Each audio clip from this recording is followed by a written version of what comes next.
can't buy. It resides between my eyes. Walked through the fire, came out better on the other side. See, life's like a beach if you find the sand. And right now, I feel like $100,000. You are listening to Inspired Insider with your host, Dr. Jeremy Wise. Dr. Jeremy Weiss here, founder of InspiredInsider.com, where I talk with inspirational entrepreneurs and leaders like the founders of RX Bar, Quest Nutrition, Einstein Bagels, and many more, and how they overcome big challenges in life and business. Our sponsor today is Rise25.com, which helps service professionals, doctors, lawyers, accountants, dentists, coaches, anyone working with clients one-on-one. Stop just trading time for dollars. Shift from working one-on-one to one-to-many. You can go to Rise25.com, learn more, download the free Dream Product Ladder, which is basically a business plan on one sheet of paper that helps you see gaps in untapped revenue in your business. Companies like Disney, Apple, sporting industries, they all use versions of the product ladder. Check out Rise25. Today, I am very excited. We have Sarah Chalos, co-founder of I Heart Keenwah with Ravi Jolly. Hey, Sarah. I'm excited because I Heart Keenwah I'm very into health, and anyone who is should check out this company. I Heart Keenwah makes superfoods accessible to consumers with a range of tasty food products, including quinoa-based snacks such as, I made the mistake, Sarah, of going on your website because it just made me hungry. There's Himalayan pink salt chocolate quinoa puffs, peanut butter chocolate quinoa puffs, and many, many more. And we'll talk about the range of products you guys have. And I know I want you to show us some of them. They can be found in thousands of stores across the U.S. and globally in places like Whole Foods, CVS, 7-Eleven, and of course on Amazon and their own website. Before I Heart Keenwah, Sarah studied engineering at MIT, worked in R&D and manufacturing at Abbott Laboratories, earned her MBA at Chicago Booth, consulted for big corporate clients at Bain & Company. The most impressive part is that Sarah does all this while raising 2 kids. Sarah, thank you for joining me. You're welcome. Thanks for having me.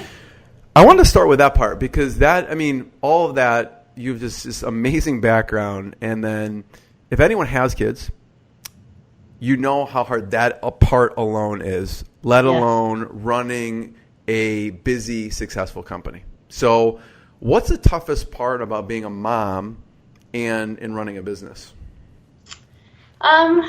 I think it's just a lot of hours in the day, so you get really tired. That's the hardest part. But I would say that I kind of see it the other way, that running your own business is actually really enables being a mom because you're so much more flexible than if you're working in an office or a regular corporate job. If somebody's sick, I can leave without feeling really guilty. If I need to make a piano recital, I can make it. And I just work at different times, right? I can work on the weekend or I can work at night. And what I do is really flexible from where I'm doing it. So I feel like it's actually sort of a benefit and sort of enables being like a working mom. Yeah, and I'm sure a big part of your life is, being an entrepreneur and running the business. How do you instill or teach or talk about that with your kids? I'm not sure how old they are.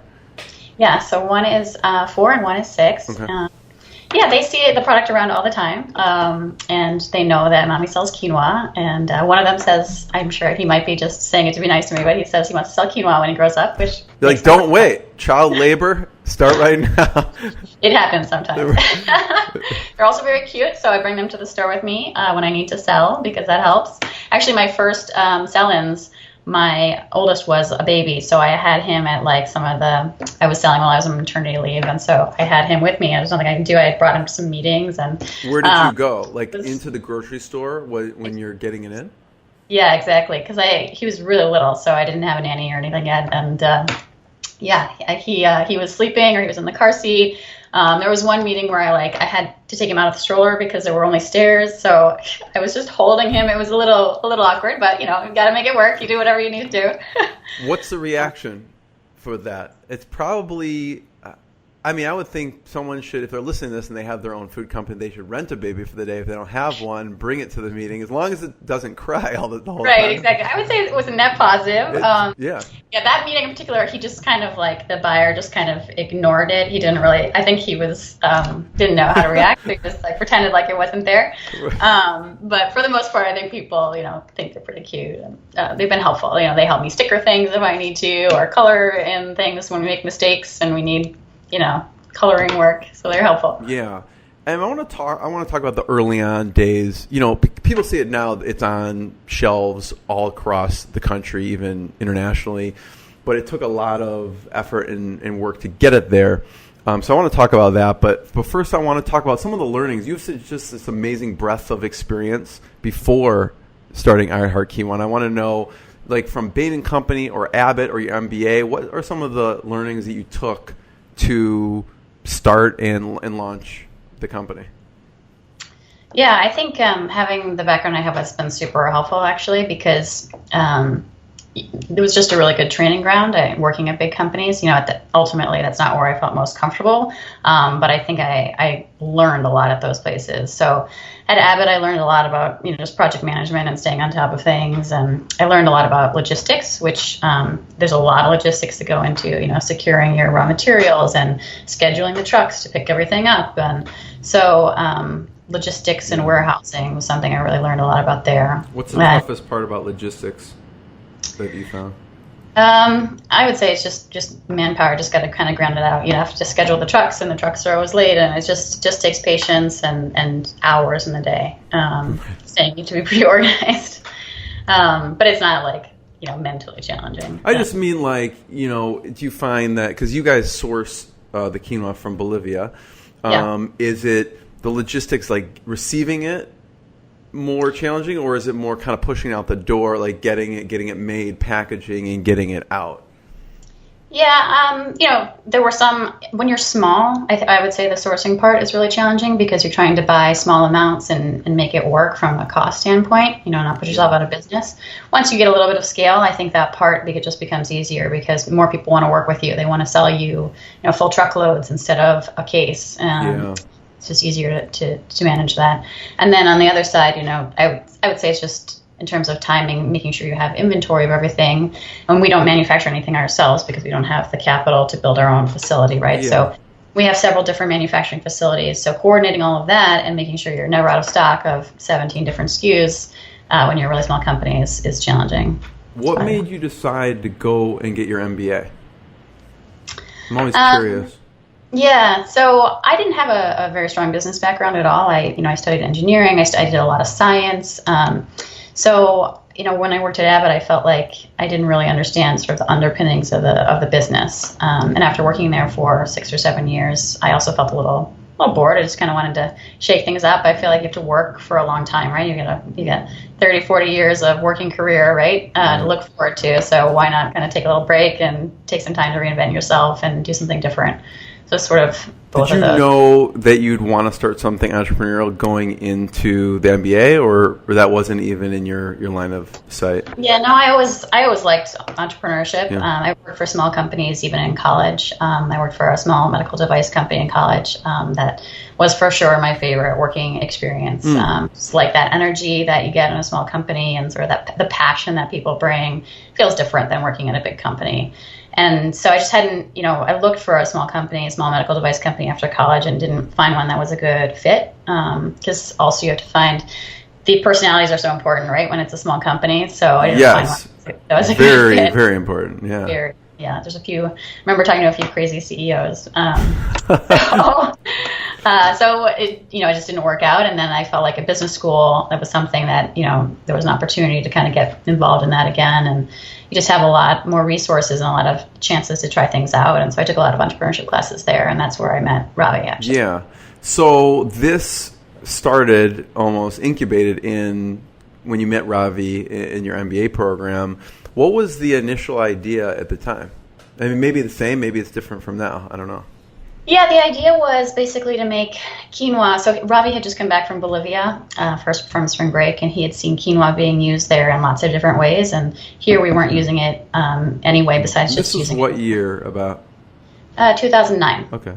Yeah, because as reference, like quinoa has become more popular, right? But in 2009, I mean, were people even talking about quinoa? That wasn't even in. No, people. So we stood outside of Whole Foods as part of this incubating the idea, and we said, just ask people coming out of Whole Foods, do you know what quinoa is? And we only got about 20% of people saying, yeah, I know what it is.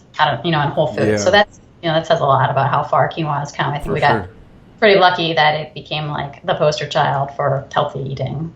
Thank you, Oprah. Thank you, Dr. Oz.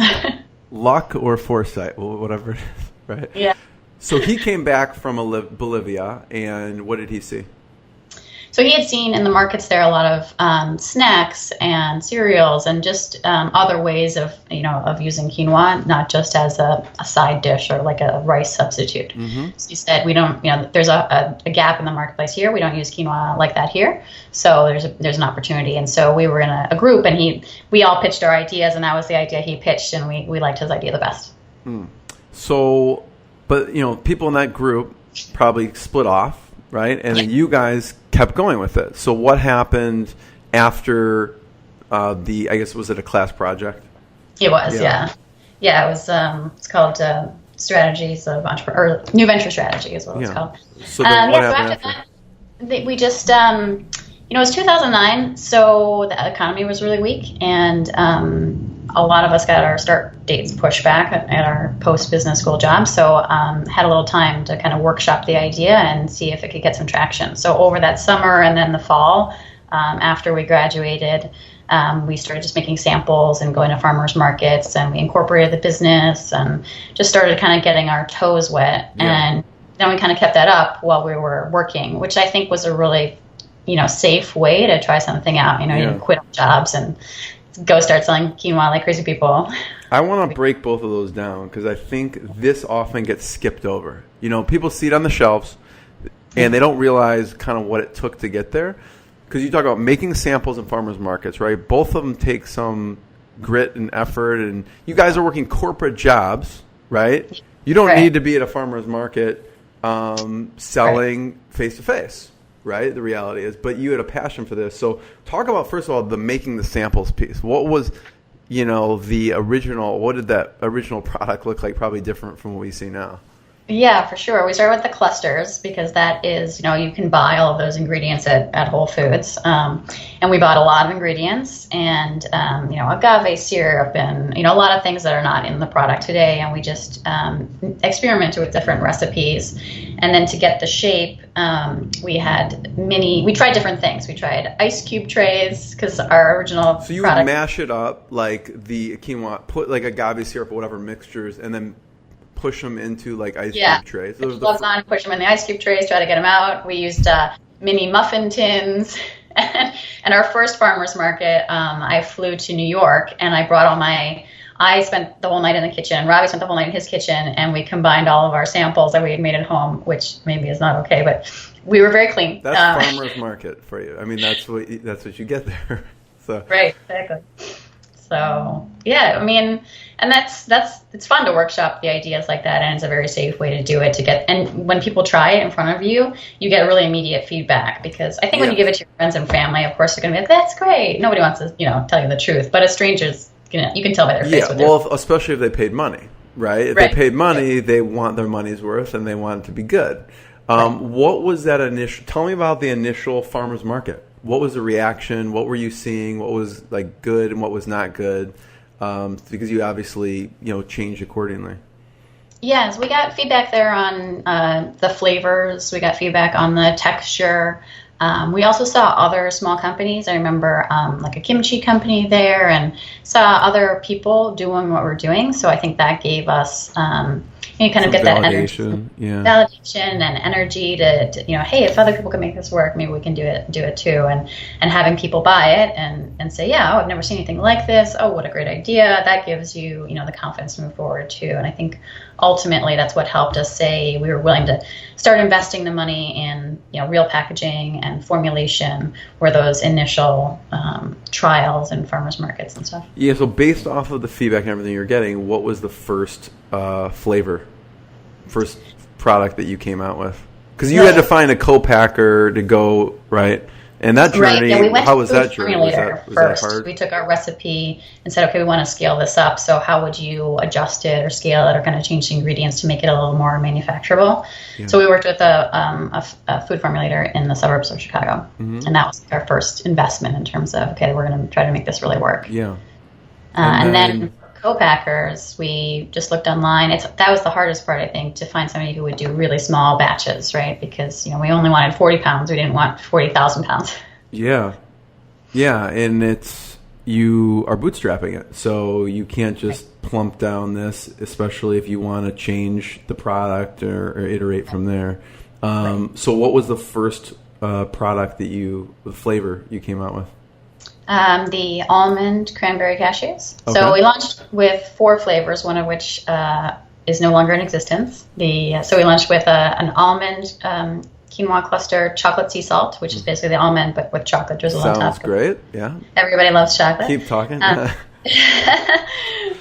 Cranberry cashew and ginger peanut was our 4th flavor. Which one didn't make it? Yeah, ginger peanut. That was thank you very much, Sarah, for that brilliant idea. I really love ginger, but, that's another thing I think we learned along the way is we need to look at the data, right? So ginger is not a top-selling flavor, and, now we know. And we did it the hard way. We learned that one the hard way. So looking back, would you have released the same amount, less flavors, more flavors? What would you have done differently, if anything? I think 4 was a good number because a lot of stores will just say, oh, yeah, I'll take a case of each, right? So if you only launch 2, you only get 2 slots on the shelf. But we might have, going back and thinking about it, I probably would have workshopped the ginger a little bit more to say, okay, is that the right flavor? Because ultimately we ended up replacing that with a peanut butter cacao. But that's still, it's hard to make that swap once you have, you only get to meet with the buyers once a year and you're sort of in a rut. And so if you didn't put your best foot forward, the first time around, it's hard to change that. Yeah. So you have your first batch. Now, how do you sell it, or did you already pre-sell it at that point? So our first batch, we had kind of taken the samples to Whole Foods. Actually, our first, I don't know how we got a meeting. We were, you don't know what you don't know. So we wrote to Whole Foods. That's the best thing, right? Yeah, we have this great product. It's called the quinoa cluster. Would you meet with us? And when we went to the meeting, we had our products in Tupperware, and they were like, so you don't have packaging? Like, we're selling it in Tupperwares in Whole Foods. So they were actually very supportive, surprisingly, and said, okay, maybe this sounds like a great project. Why don't you come back when you have packaging? So we did that. That kind of said, okay, there's probably going to be a market for this. So we did the smallest run of packaging we could, and then made a small batch of product to put in it, so that when we went to the stores, we had some initial product, and then I was just going store to store in Chicago, and Robbie was going to store in New York, and I was carrying my baby and saying, hey, here's a sample. Would you like to try it? And I'll FedEx it to you if you want to order it. So we were selling direct to stores at the beginning. You would go door and ask to talk to the staff at the stores and get them to try it. Now, would you schedule that at a time, or would you just walk in and be like, my baby's crying, I need you to just try this? I need your attention right. No, I mean, now that I know more about the grocery industry, I know that they prefer that you make an appointment. By the time I didn't just show up. That's great. Yeah. You're there in person. Yeah. They can't just shoo you away, but they can shoo you away on a phone call. So, so then ultimately, at what point did you get in Whole Foods?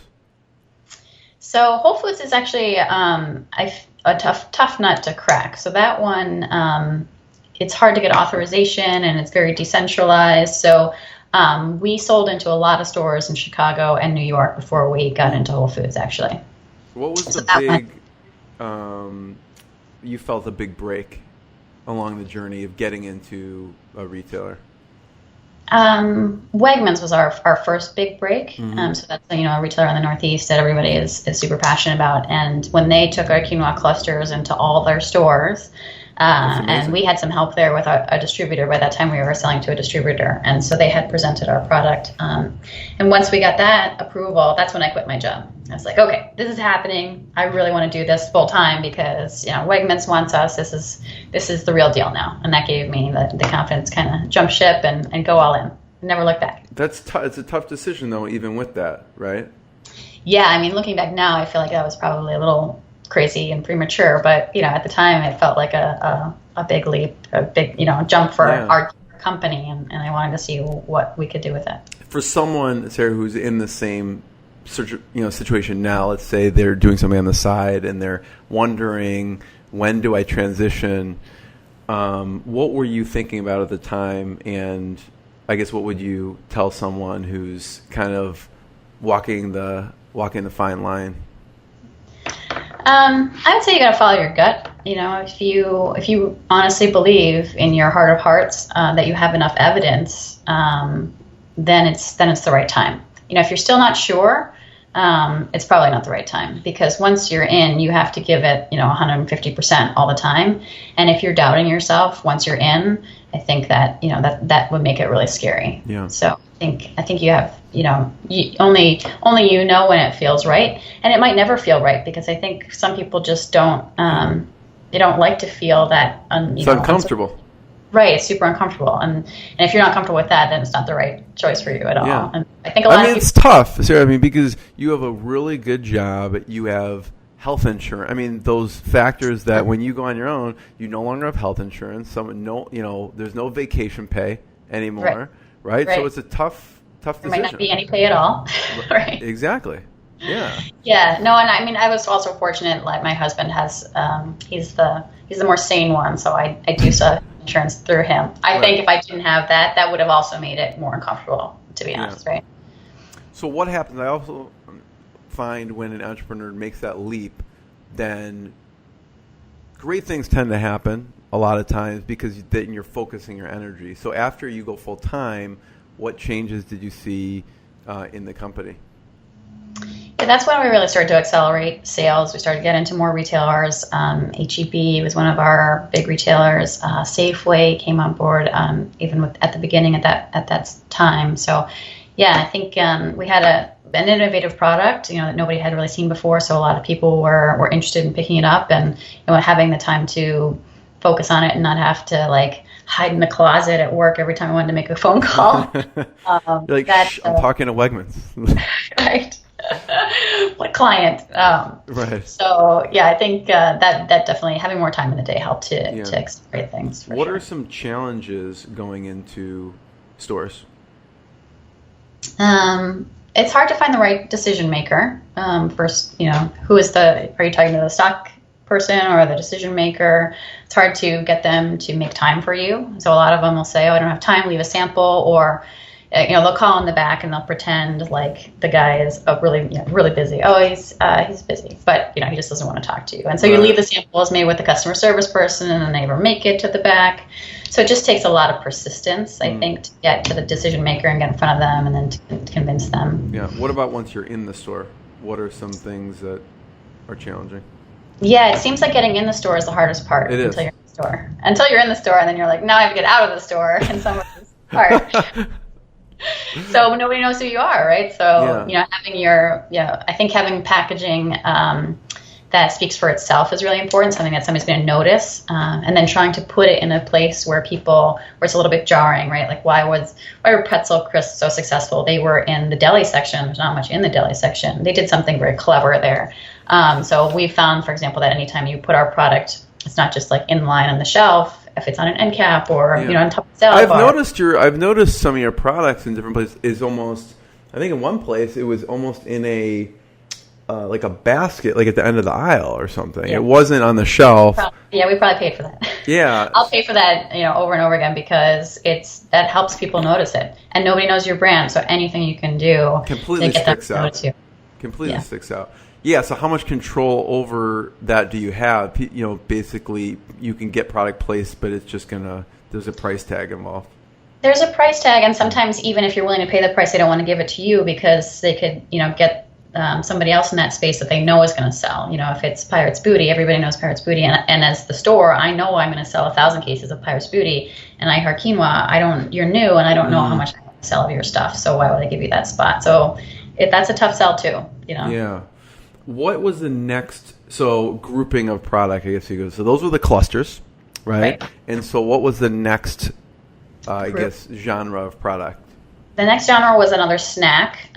So we met another co-packer who could do extrusion. So that's, how we make our quinoa puffs. And so I think finding that capability enabled us to think about, okay, what could we do with extruded quinoa? And that's how we came up with the quinoa puffs.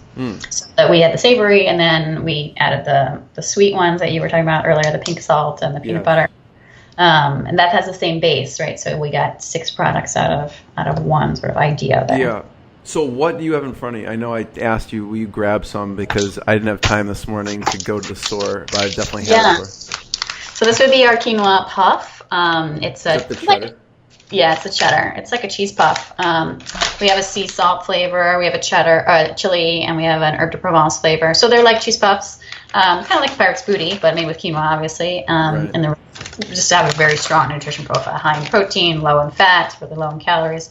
So it's basically like it's a snack that you can feel good about eating. Yeah. So what's the product development process like now? Before it was like, let's just throw a few things in the kitchen and see what we like. What's it like now? Because obviously you came up with those, like a sea salt truffle and a cheddar. You can't just experiment in your kitchen with those things. So how do you come up with new flavors now? Yeah, so that involved, so for the base, it involved going to the manufacturer and experimenting with different formulations and actually spending days on the equipment and producing thousands of pounds of product, 800 pounds an hour, with different recipes and seeing, what texture and what formulation gave us the best texture and mouthfeel.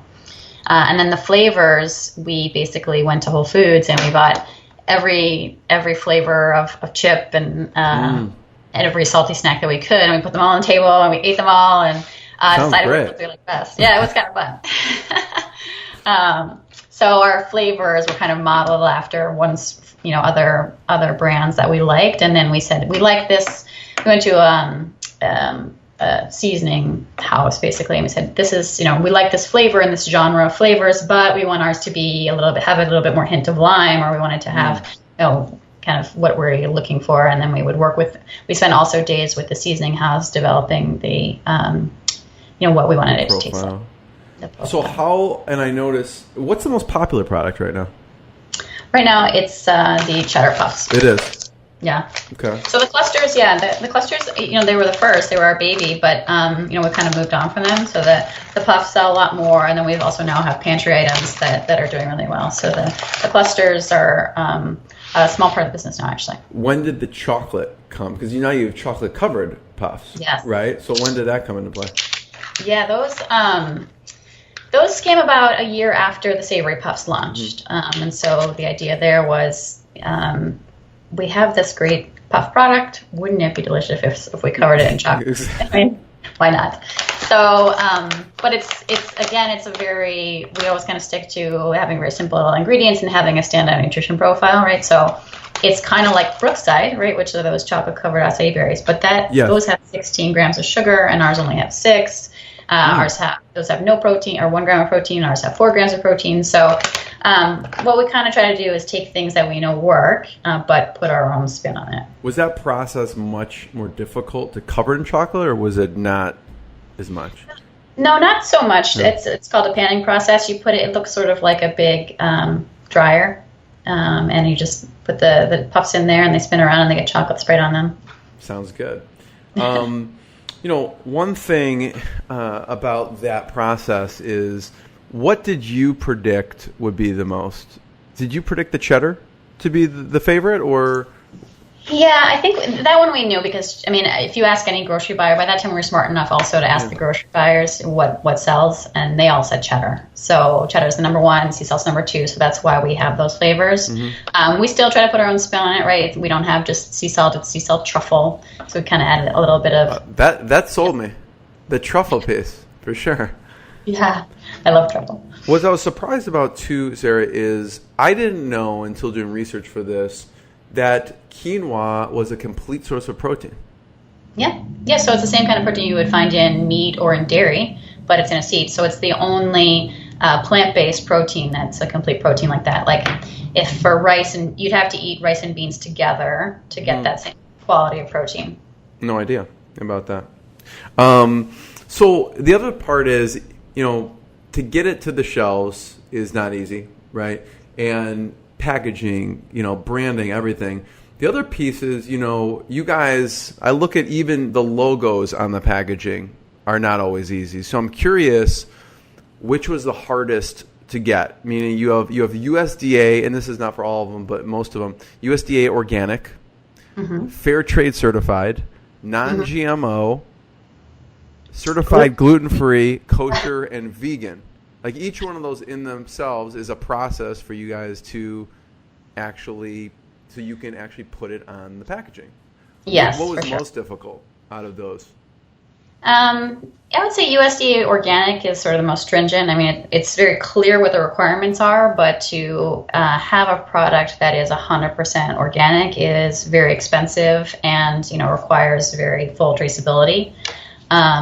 So that's why not all of our products are certified organic. Yeah. But all of our products are certified non-GMO, which is also very difficult. They do a really good job of tracing all the ingredients back to all the subcomponents, and that is, from a documentation perspective, takes a really long time. Plus, everybody, when that certification came out, everybody was trying to get it, and so the non-GMO project was really backlogged, and so they'd ask you a follow-up question, and then 3 months later, they would look at the supporting documentation you sent in. So yeah, those are all challenging certifications to get. But I think it's important, because the consumer really needs to have people care, confidence. Yeah. And I didn't know, because you guys source from Bolivia. So talk a little about, because the Bolivian quinoa is different from other regions.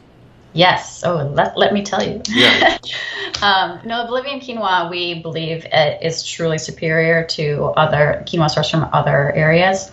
So it's an heirloom seed. It's never been genetically modified, and so it has really great qualities when you cook it. It's going to cook up to be it's a larger seed. It cooks up to be a lot fluffier than quinoa from other areas. So quinoa that's grown in Peru, for example, the Peruvian government did a really great job trying to increase their exports of quinoa because they do realize there's so much demand, global demand, right? But in order to increase their exports so much, they started planting twice a year, and they started planting near the ocean, which is not where quinoa is naturally growing. So they had to genetically modify it to make it be able to be pesticide resistant. They also spray it with a lot of pesticides by the ocean.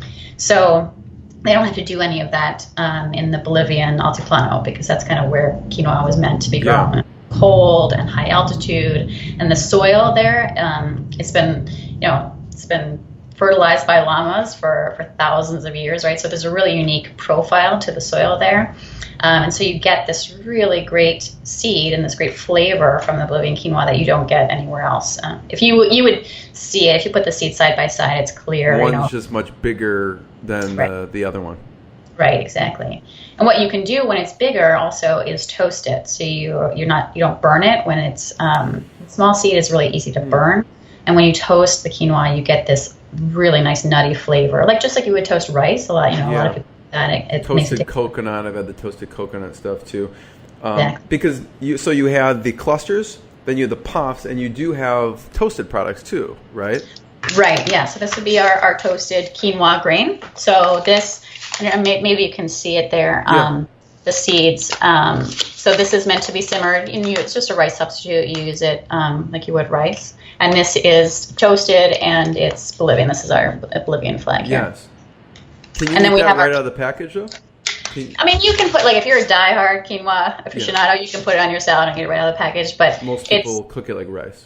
Right, exactly. Got it. You can put it in a stir fry. You can bake with it.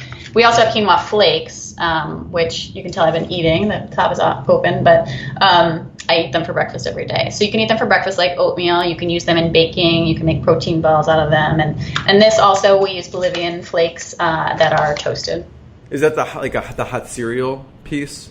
Yeah. So exactly. People eat it like oatmeal, essentially. Yep. Okay. Yeah, it's super quick cooking, like a minute and a half. I'll have to try that. Would the toasted quinoa work well? I've just experimented with putting them in coconut milk and letting them soak up, like a rice pudding type of thing. Yeah. Would that work good for something like that? Yeah, for sure.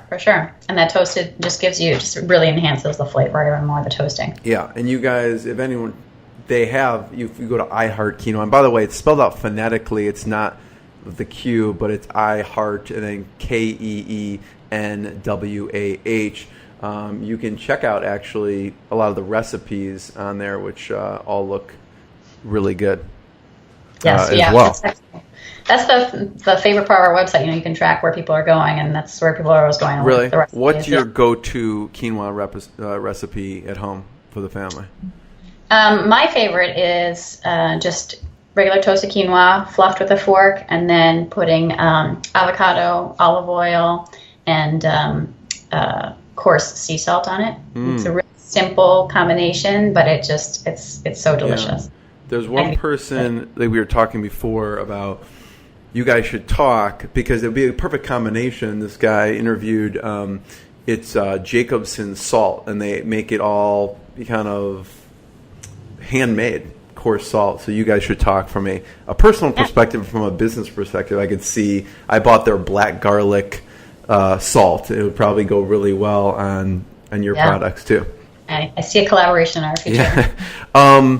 So I guess the other thing I was curious about is you were talking about kind of the goals, 2018, a big push, and talk about a little bit about what's kind of on the horizon for I Heart Keenwah.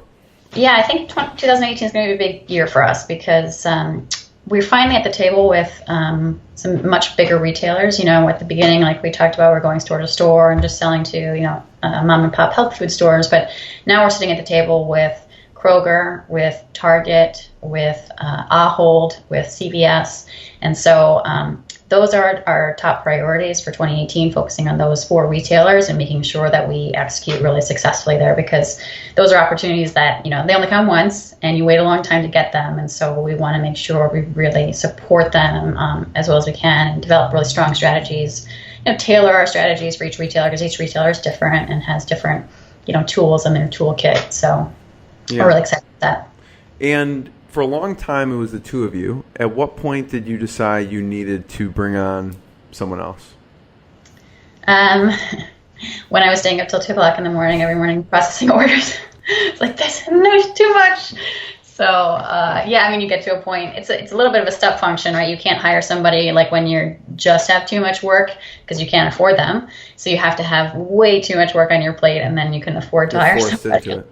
Right. So what did you decide to hire for first? What was the biggest thing you were looking for? We hired an operations person first. Somebody to just, because you're working so much in the business that you can't work on growing the business at a certain point, right? You're processing all the orders and ordering the ingredients, and just all the logistics of the business are, and all the financial aspect as well, processing the invoices and collecting from people who didn't pay and making sure you're closing your books every month like that. All of that takes a lot of time, and so we hired an operations person to take all of those sort of day-to-day tasks on. Yeah, especially when you have so many vendors. Right. Yeah. And a lot of them don't pay. On time. Exactly. What would be next, like for the company, for the expansion? What would you look for next as far as bringing another skill set on? So marketing for sure was our second hire because, like we talked about, nobody knows who you are. And so having somebody on board who can help develop the brand and, what do you stand for, and what, all of the social media communications, all of our event management, being at gluten-free shows and vegan festivals and endless amounts probably of those things. Which do you choose? Exactly.